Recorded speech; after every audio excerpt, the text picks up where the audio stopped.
সহজে ময়ূর আঁকার জন্য আমার মতো 6 এবং 4 ব্যবহার করে তোমরা এটাই সহজে আঁকতে পারো। এবার 6-এর উপরের অংশে মাথা এবং এর গলাটা এভাবে আঁকতে হবে। এরপরে এর পেছনের দিকে নিচ থেকে একটা লাইন টেনে দিতে হবে, উপর থেকে আর একটা লাইন টেনে দিতে হবে এবং ওর ঠোঁট এঁকে চোখ এঁকে মাথায় ঝুঁটি দিয়ে দিতে হবে। এভাবে পিছনের অংশে কিছু লাইন টেনে দিতে হবে।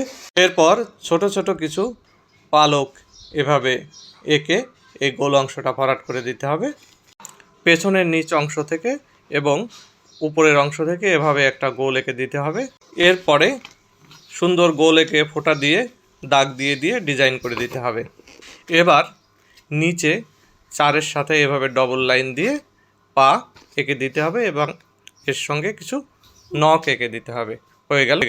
দর্শক বন্ধুরা, আজ ইংরেজি অক্ষর এইচ দিয়ে আমি তোমাদের একটি ডাইনোসর আঁকা শেখাবো।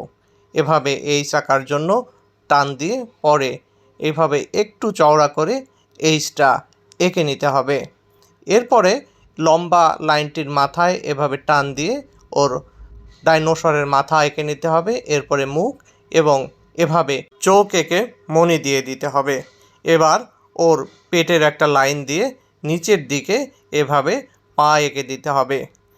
এরপরে ডাইনোসরের একটা ল্যাজ এঁকে দিতে হবে। ল্যাজ আঁকা হয়ে গেলে ওর পায়ে একটু ডিজাইন করে দিলে ভালো লাগবে। এরপরে ওর মাথার চোখের পিছন থেকে লাইন টেনে টেনে একেবারে ল্যাজ পর্যন্ত এভাবে একটু ডিজাইন করে দিতে হবে। তাহলে হয়ে গেল ডাইনোসর। একজন দর্শকের অনুরোধে আজ 2 পদ্ধতিতে আম আঁকা শেখাবো। প্রথমে আমি ইংরেজি বর্ণ ও এর মতো করে লম্বা করে একটা গোল দিয়ে নিলাম। তোমরা একেবারে গোলও করতে পারো। এবার এটার মধ্যে থেকে এসের মতো করে একটা অংশ বের করলেই হয়ে গেল আম। লাইনগুলো সহজে বোঝানোর জন্য এবার আমি মার্কার দিয়ে আমটাকে পুরো আউটলাইন দিয়ে দিচ্ছি। তোমরা আউটলাইন নাও দিতে পারো। এবার আমের বোটা দেওয়ার জন্য এইভাবে একটু ভেঙে ভেঙে লাইন আমরা দিয়ে দেব। এবার আমের বোটার সাথে ছোট ছোট দুটো দাগ দিয়ে সেটাকে লম্বা করে টেনে এঁকে দেব আমের পাতার মাঝখানের শিরা। এরপর 2 পাশে এভাবে বাঁকা করে লাইন দিয়ে আমি আমের পাতা এঁকে ফেললাম। এবার দিয়ে দিতে হবে আমের পাতার মাঝখানের কয়েকটা শিরা। তাহলে আমার আম আঁকা মোটামুটি শেষ। এবার রং করার পালা। আমি অয়েল প্যাস্টেল দিয়ে আমগুলো রং করছি। প্রথমে লাল রংটা ভালোভাবে এভাবে ঘষে ঘষে আমের উপরের অংশে দিয়ে দিচ্ছি। এবার নিচ্ছি কমলা রং। এই কমলা রংটা লাল রঙের সাথে মিশিয়ে আরও খানিকটা নিচ পর্যন্ত সুন্দর করে ঘষে ঘষে করে দিলাম। এবার নিচ্ছি হালকা কমলা রং।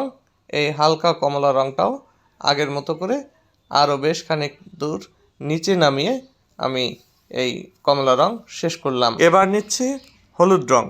এই হলুদ রংটা আমি আরও নিচ পর্যন্ত এভাবে ঘষে ঘষে করে দিচ্ছি।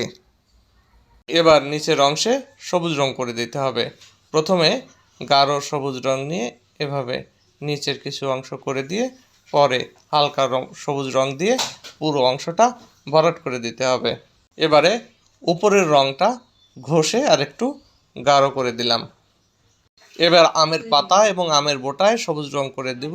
প্রথমে আমের বোটায় আমি হালকা সবুজ রং করে দিচ্ছি। এবার বোটার অন্য পাশটায় আমি গাঢ় সবুজ রং করে দিলাম। এখন আমের পাতায় আমি কিছু কিছু জায়গায় গাঢ় সবুজ রং করে দিয়ে পরে হালকা সবুজ রং দিয়ে ভরাট করে দিলাম এবং এর মধ্যে দিয়ে শেষ হলো এই আমটির পুরোপুরি রং করা।